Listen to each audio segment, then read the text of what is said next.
Yeah, people are, if someone is threatening you and wants to hurt you, down deep in there, they are aware that they don't like it. That's not who they are. And so your job as a nonviolent actor is to appeal to that deeper person and make them aware of it.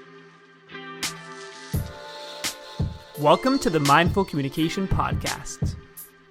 I'm your host, Jonathan Miller. And on today's episode, we interview Michael Nagler. Now, this guy is a big player in the nonviolence movement. He's a professor emeritus at UC Berkeley, where he co-founded the Peace and Conflict Studies program. Now, you might be asking, well, why do I have this guide here to talk about nonviolence on a show about connection? And this is my biggest takeaway about the whole idea behind nonviolence.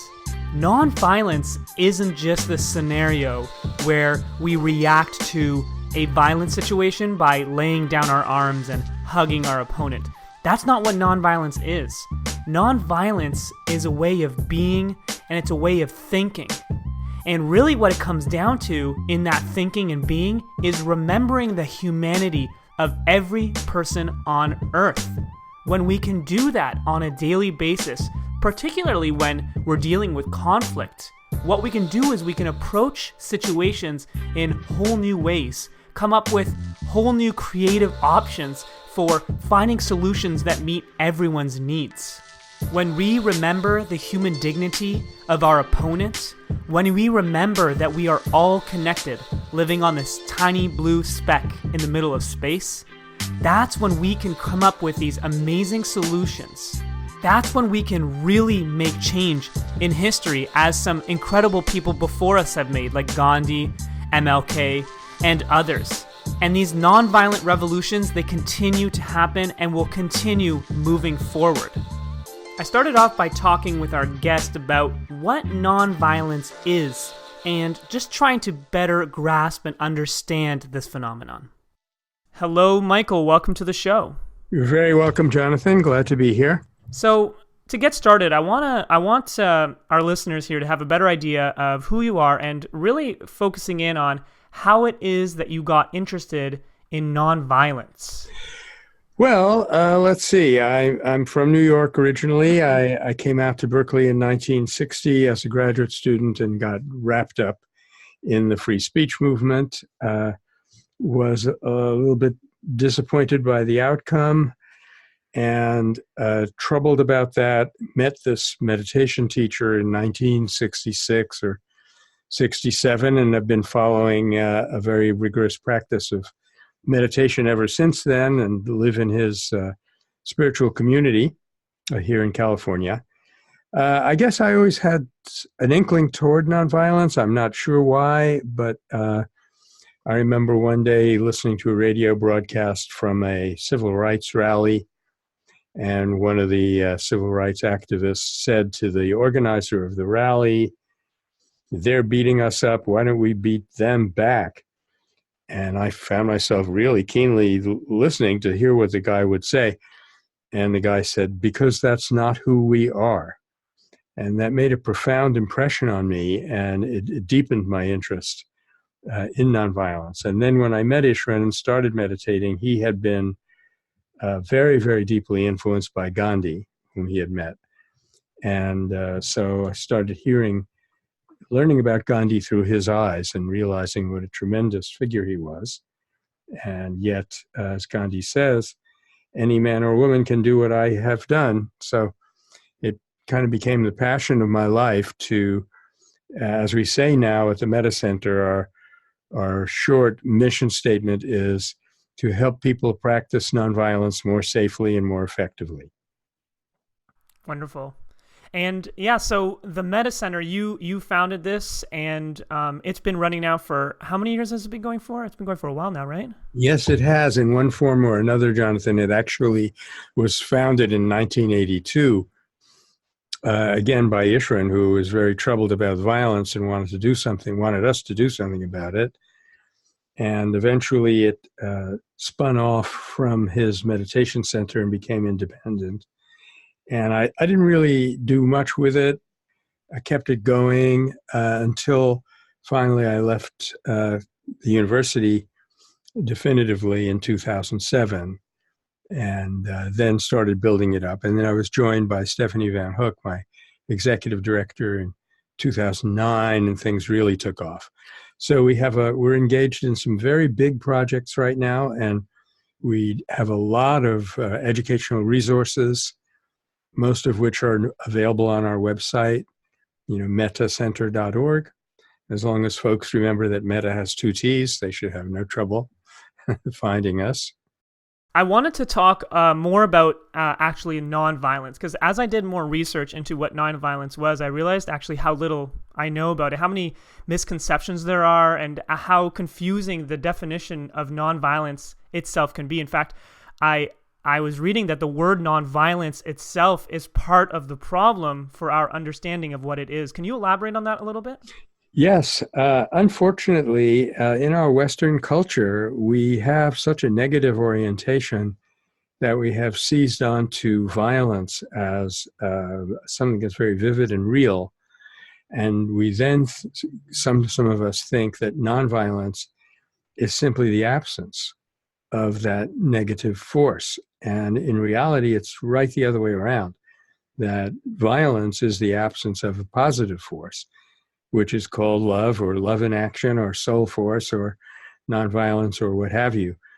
And part of the problem stems from the fact that the original Sanskrit word that was rendered into nonviolence in the 1920s, the word ahimsa, it has 2 characteristics that people are not aware of. One is that the negative is really not so effective, so real. In a term like that, it's like one of the words for courage, for example, in Sanskrit actually literally means non-fear. So what they did was, when they were talking about something tremendously real and positive, they felt it was a bit beyond words, so they would just negate the opposite. So ahimsa is kind of a double negative, if you will, a negation of the negation, and we don't quite get that. The other thing about ahimsa is it probably is what they call, and I wrote this up in my book, Search for a Nonviolent Future, it's probably what they call a desiderative, meaning it's not just the absence of overt physical violence, it's the absence of a desire to harm.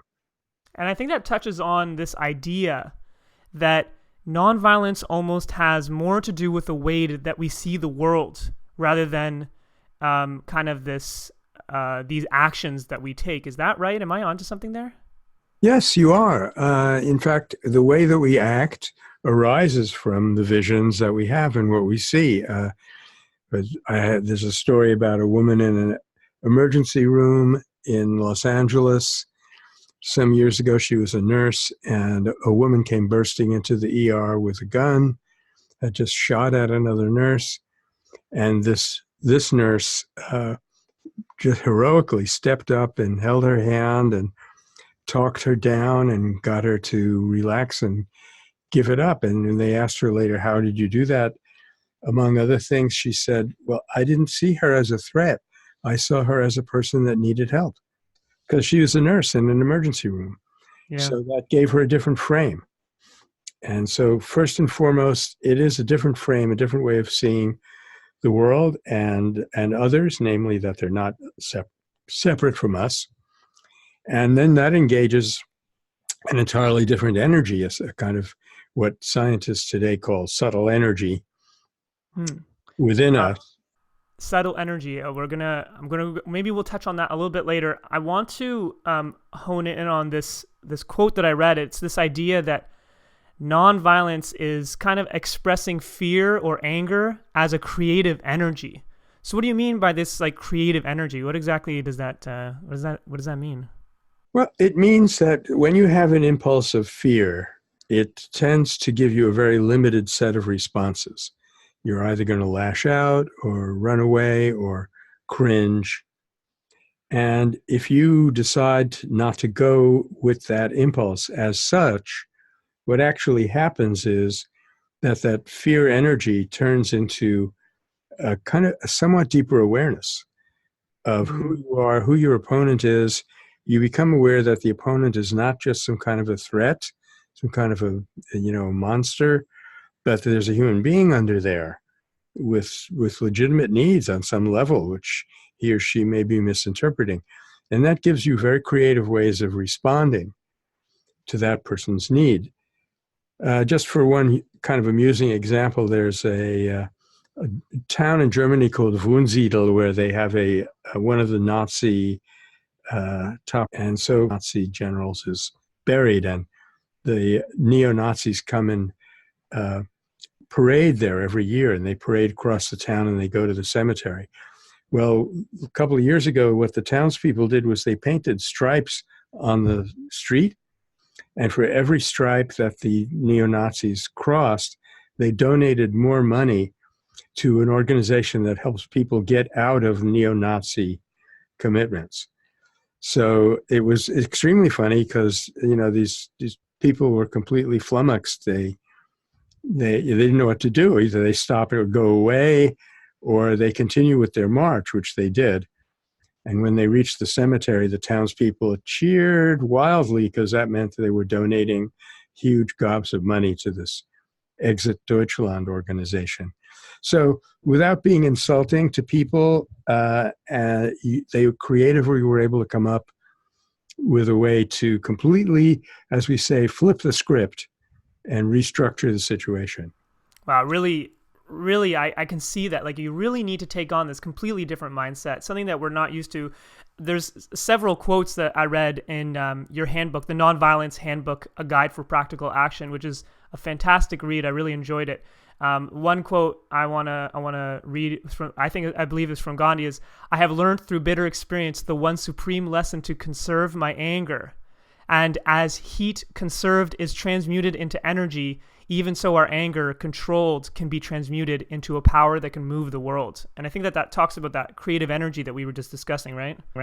Very much so. Yeah, that's it. And you just imagine the incredible drive and enthusiasm and courage that, for example, the Indians had during the freedom struggle, or African Americans had during the civil rights struggle, the way they were able to walk into certain punishment, that requires an extraordinary kind of vision and energy.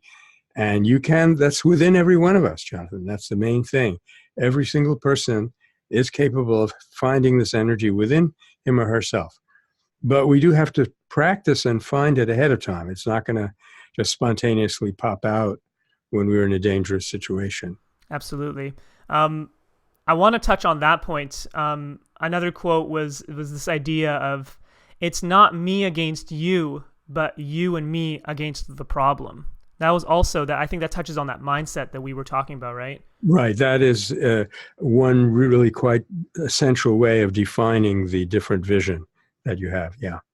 So, you just brought up that it takes this kind of practice. It takes this like different way of being, and it almost seems kind of like, just to play the skeptic here, it seems kind of unnatural. Like despite, you saying, and I agreeing that it's deep down, there might be some skeptics out there that say, well, it's not deep down, that it's not natural. And a natural is kind of the fight or flight to survive method. What would you say to that? Well, I wouldn't deny that the fight or flight survive impulse is a part of nature, and that we have inherited it from our pre-human background. I don't deny that. But it is not at all the case, and modern science is bearing this up just beautifully. It's not at all the case that that's all that we inherited from nature. And if you look at, I like to put these two things into stark juxtaposition. Right now, American servicemen and women are committing suicide at a rate of more than 20 a day. Now, they've been told that what they're doing is glorious. They're being paid for it. They're being given an ideology that they're defending the country, et cetera, et cetera. But down deep inside, I'm quoting now from a retired Marine captain, Matthew Ho, who said, "When you kill, you are betraying who you are." And on the other hand, people who practice nonviolence have faced danger, been injured, been killed. Nobody has ever gotten into a depression or committed suicide. Mm. And I think that also to that point, one thing I read in the book is that generally when it comes down to like talking about death and violence and just the casualties of choosing violence over nonviolence, is that death is less likely in nonviolence than in violent conflict. Far less likely. Yeah, and it's crazy because we want to gravitate to that violent conflict, right? I like when I think about it, I think about if knowing that statistic, there's something about like a taking action that like, I don't know, that would like maybe satisfy me for some reason, even though knowing the fact that if I do take violent action, there's going to be larger repercussions, right? What you'd actually be satisfying, Jonathan, is some conditioning. Mm. It's an idea that we've gotten built into us by the mass media. That's the reason. One of the recommendations that we make to people always and everywhere on the mass media is about the mass media is to listen to podcasts like this one and don't go on Fox News or CNN or almost any of them really. You're being conditioned to react with violence. And you're being conditioned to see that as effective and not to see the desperately injurious consequences. On the other hand, you're being conditioned not to see nonviolence. So when it happens, you don't react. You didn't realize you saw anything.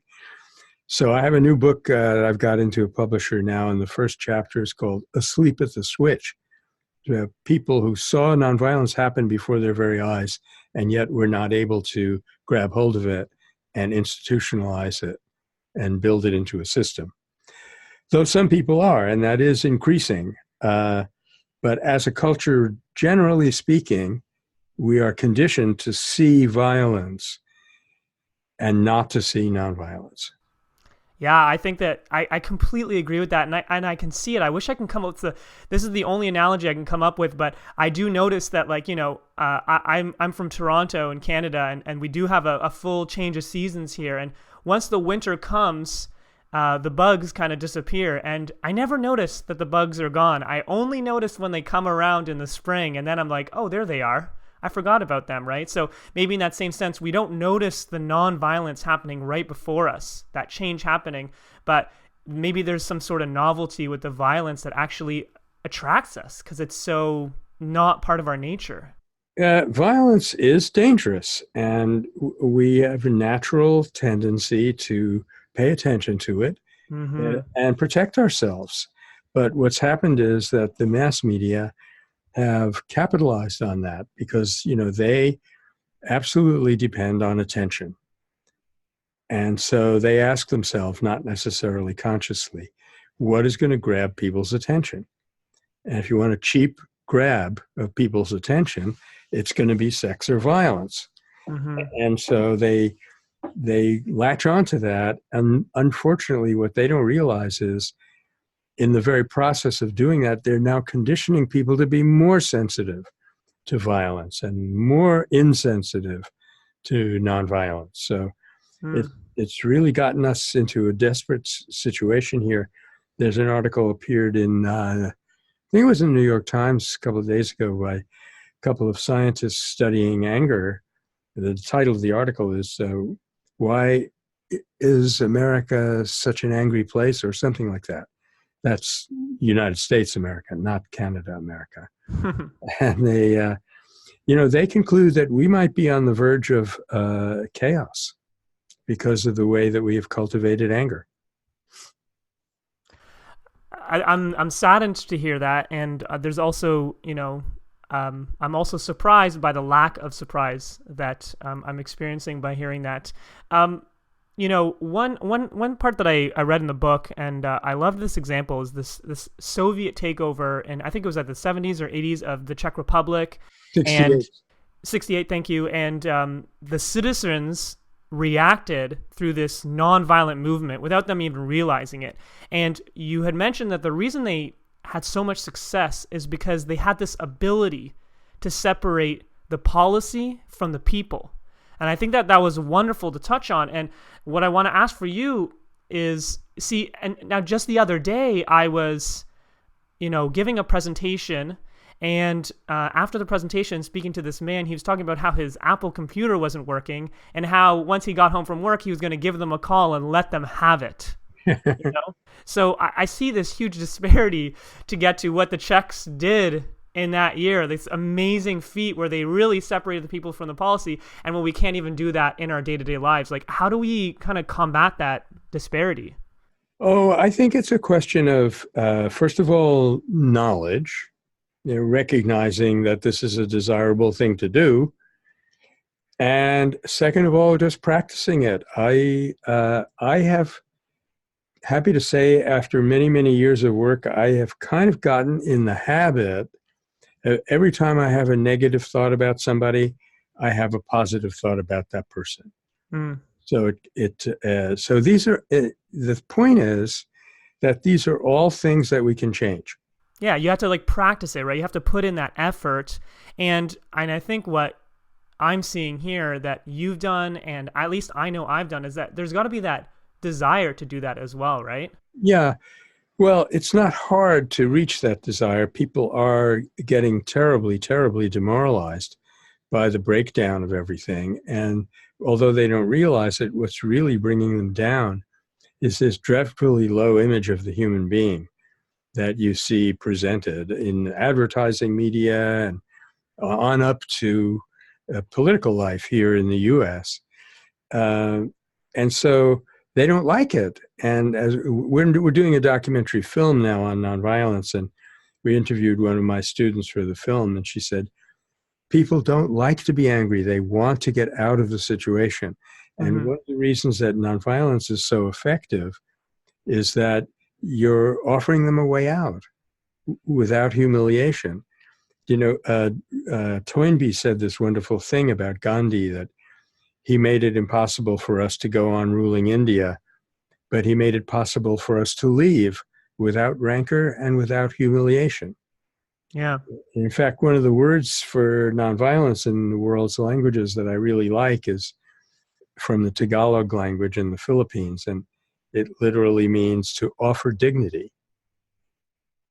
So people are, if someone is threatening you and wants to hurt you, down deep in there, they are aware that they don't like it. That's not who they are. Mm-hmm. And so your job as a nonviolent actor is to appeal to that deeper person and make them aware of it.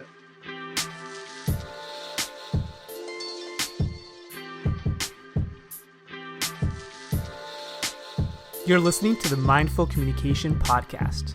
And today we're talking with Dr. Michael Nagler of the Metta Center for Nonviolence. It's becoming increasingly clear to me that nonviolence is another way of looking at this idea that as we are, we become. So imagine you want to learn a new language. Well, the best way to learn a new language is to practice it. Is to practice speaking it with others, is to practice doing exercises on your own. Same with the sport. If you want to get good at any sport, you have to go to practice the different maneuvers, the different moves, the different techniques.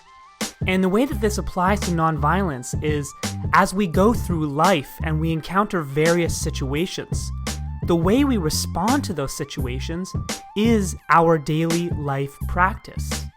If we go around and handle circumstances and people with anger and with hatred, we're going to get really good at being angry and hateful.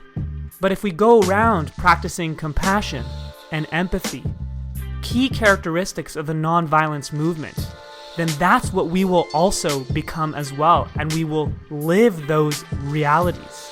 Then we will eventually become compassionate and empathetic people. And I don't know about you, but that's the kind of world that I want to live in. That's the idea behind as we are, we become. In this next part of the interview, we really start getting into the nitty-gritty of nonviolence. We start looking more at the applications in the real world and how effective it really is.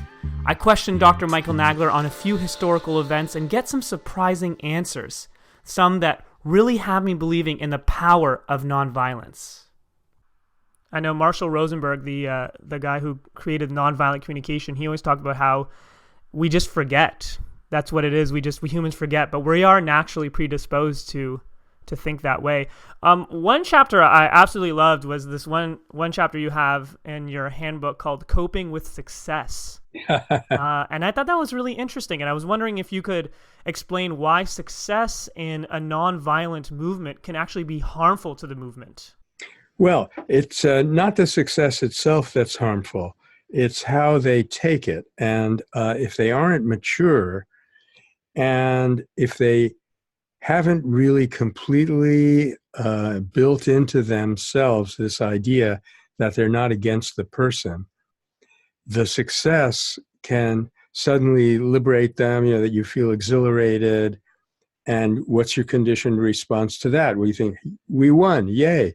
And so therefore you're going to let them have it, and, rub their noses in it.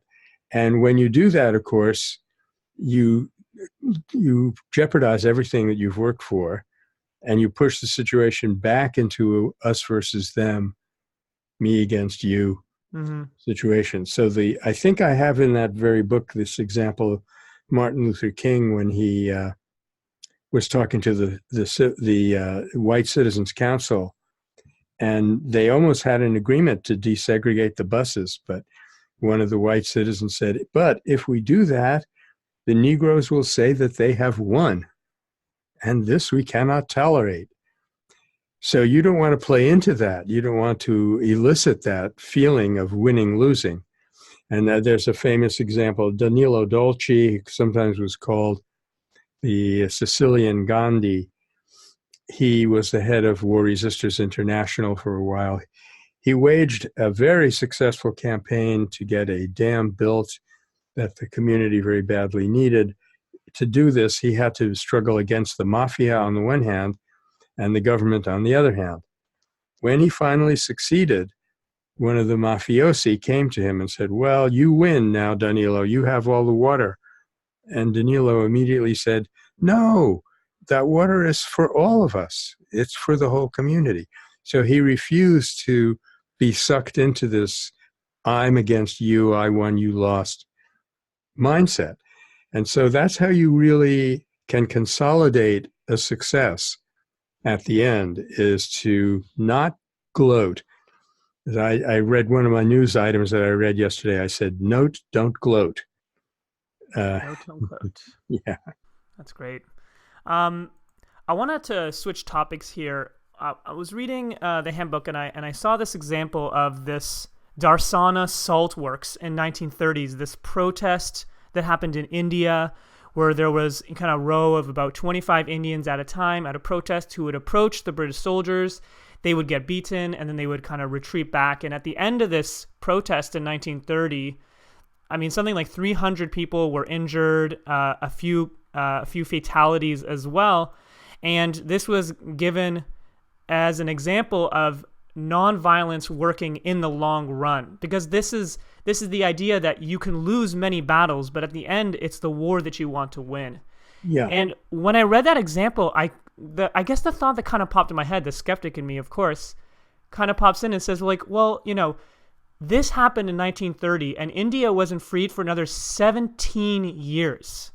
And I just have a hard time putting myself in a position where I'm like, okay, I'm gonna, possibly get injured or killed in this moment for the possibility that 17 years from now, maybe something is gonna happen. Like, we can't, like, we have these, like, think about our election cycles. They're only 4 years, and we still have, issues. We still forget what happened 4 years ago. How do we really get around? It seems like time frame is a huge thing in nonviolence. We really want to play with nonviolence in the long game. So how do we counter that in our short-term thinking minds? Well, I think we just have to remind ourselves that the short term is only one part of the picture. And for example, in the case of that Indian movement, by the way, it was brilliantly portrayed in Attenborough's film on Gandhi. There are a few things I would change about that film, but that was not one of them. That was called a classic nonviolent moment. Mm-hmm. don't forget that India had been under colonial domination for 200 years. So 17 years is really not all that long. That's right. Yeah. So it is actually the case that if you're focused on the short term, you will never be able to be completely nonviolent. That's just one of the funny things about it. And in my other book, I have this formula called work versus quote work unquote, where you say nonviolence didn't work, quote unquote, meaning it didn't get me what I wanted. Mm-hmm. But the fact is that nonviolence will always work without quotes. It'll always make things better. And so, sure enough, it was around that occasion, I believe, that Toynbee made that statement that Gandhi made it impossible for us to go on ruling India. He failed. The SALT campaign was kind of a failure in changing the SALT laws. They weren't changed very much. Mm-hmm. So you could look at that in the micro moment and focus in on that and say it failed. But the fact is that an American journalist, Webb Miller, was watching all of this, went right over to the phone and phoned in a report, I think, to the Chicago Tribune, saying it's all over. You know, not only can Britain no longer dominate India, but he said any moral ascendancy that the West has claimed over India was lost here today, because we fought them with bamboo and steel, and they fought back with courage and dignity. And so there was the reason that the long term becomes so important is that it's in the long term that the deeper changes show up. What happens in the immediate term is usually relatively superficial. Right. That's no surprise. I mean, we encounter that in our life. We encounter that in politics and business, and I suppose that with nonviolence, it's no different. And it's kind of going against our instinctive fight or flight nature to look at the long term rather than the short term. Yeah. Well, again, I would say that that's not so instinctive. It's more conditioned. Conditioned. I appreciate that correction, actually. Now, so I want to stick to this point because one other thought I had, and I'm sure you're going to clear it up just like all my other thoughts, is, nonviolence, for me, it's very logical. It seems the way to go. Yep. And it looks like you've almost identified a science for it. Yeah. And because you have different stages and you've really kind of taken the time to analyze it and study it. But one issue I see is that we often need kind of this big picture view, this long-term thinking view of the issue. And especially when we're in it, when we're really in it, it's hard to get that. And so, is nonviolence this kind of scenario where hindsight is 2020? Like once it's in the past, oh yeah, it's clear that this was nonviolence, or we could have done this differently. Or is it something that in that moment we can very much like plan out and realize, like, as these movements come and we're seeing, we're seeing lots of movements still happening. Can we like take charge at that moment and use the right strategies and tactics to move forward? Well, looking at world history in general and where we are right now, I would say that's exactly what we are learning to do. For example, in the last maybe 15 years, there's a regular academic field of nonviolence. They don't call it nonviolence. They call it civil resistance. It's kind of a cop-out. But they're studying it scientifically. And of course, Gandhi said years ago that nonviolence is a science. And so it can be learned. And we're learning how to collect the best practices and learn from mistakes in one event and transfer it over to another event. And that is the first time in history. Mm-hmm. After, for example, in the year 2000, when Slobodan Milosevic was outvoted and turned out of office in Serbia, the groups, it mainly was a student uprising, the students formed a group called Canvas. Canvas, that's right, yeah. Center for Applied Nonviolent Actions and Strategies. And they codified what had worked for them. Wow, and incredible. There were Canvas people in Tahrir Square in Cairo.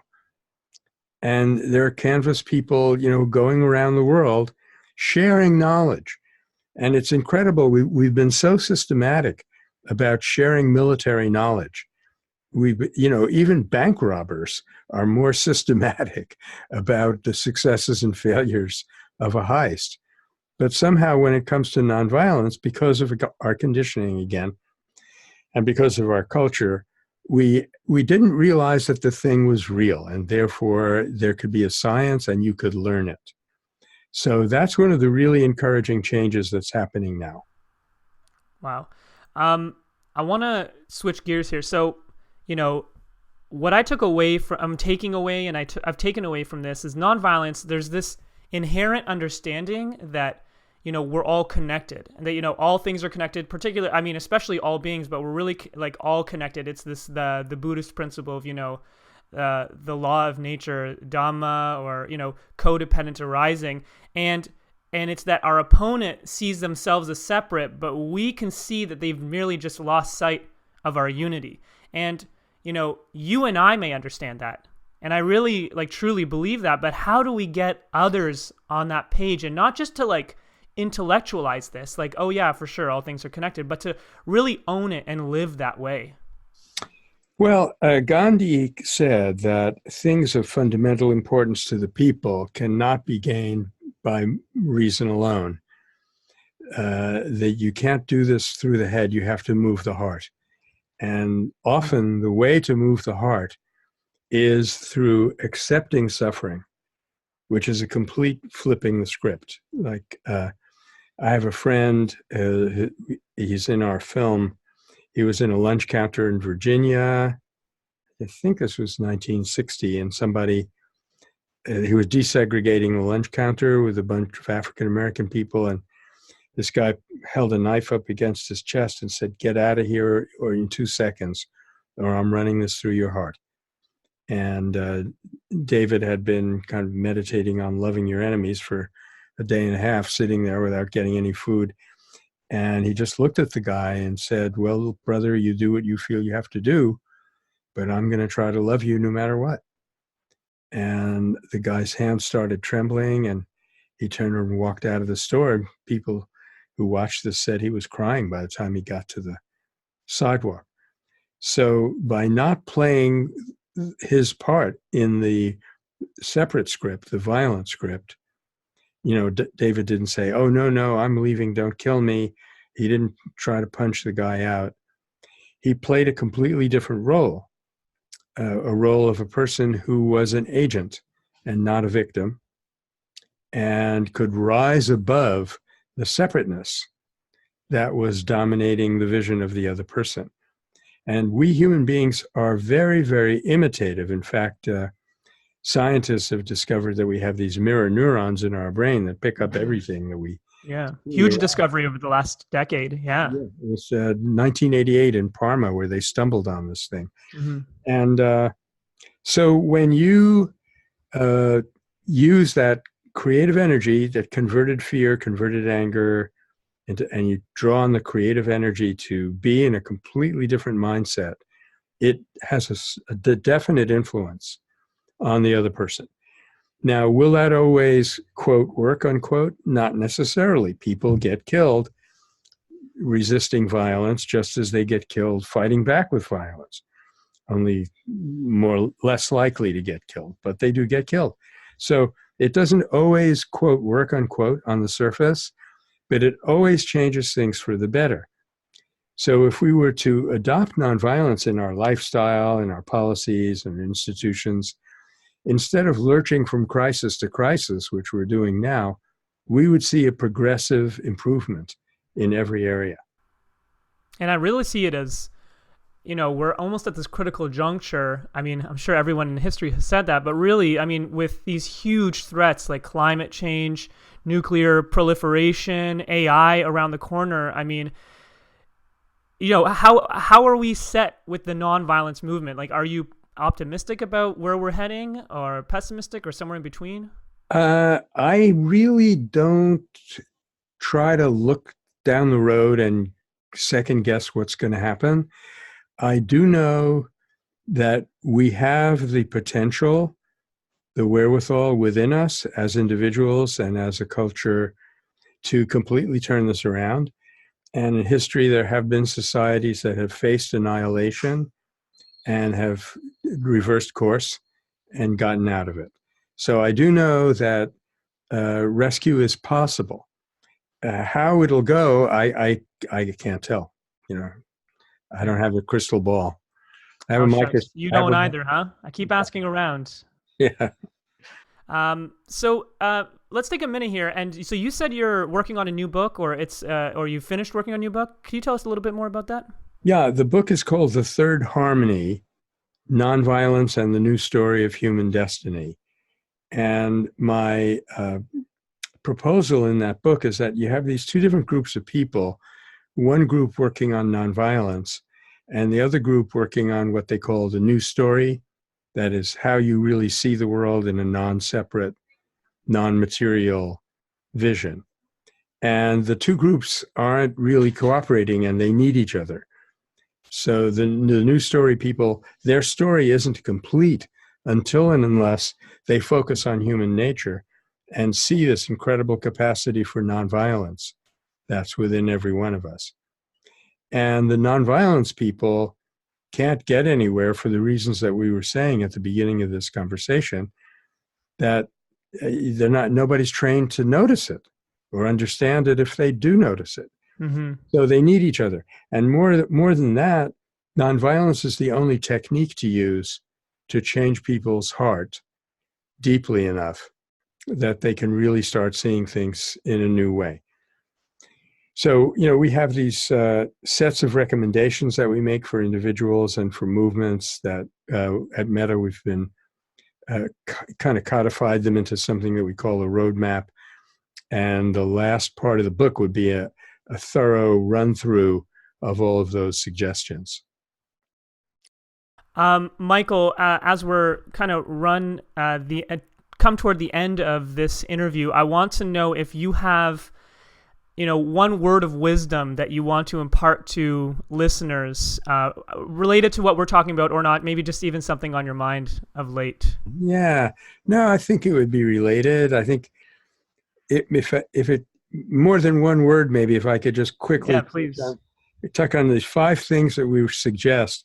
One, which I've mentioned already, is don't let the mass media get you down. Turn away from that stuff. Don't let that violence and that vulgarity get into your head. And instead, start learning about nonviolence and fill your mind with those inspiring images and those incredible stories. And thirdly, if you haven't already done it, think about a spiritual practice like meditation or some kind of groundedness, which is going to deepen what you're learning. Be personal with everyone. Don't let this social media world and this plastic world separate us from one another. We need to interact with one another in a warm human environment. And then finally, when you're doing all that, you're in a superb position to look around the world and see where you can make a difference and get rolling. And while you're doing that, be ready to explain to people why it is that this is working in whatever scientific or spiritual terms they're familiar with. Michael, I'm so grateful that you made time to speak with us today, and I really wish you great success with all that you're doing at the Metta Center. I'll be sure to include the links to your center as well in the podcast notes. So thanks again for your time. Well, thank you so much, Jonathan. It's been very enjoyable and wonderful way to start the Wednesday out here. And it's good to know about what you're doing and to be able to help one another.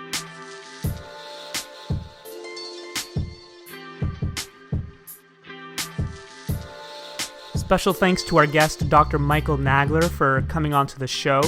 You can see what he's up to at mettacenter.org. That's Metta with 2 T's. You can also pick up his book called The Nonviolence Handbook, a guide for practical action. Today's theme music was produced by Shinogo. You can check out Shinogo's music at SoundCloud, iTunes, Spotify, and Google Play. If you enjoyed today's episode, if you got something out of it, make sure to review it either on iTunes, Stitcher, or wherever you get your podcasts. And if you haven't already, please subscribe to the podcast.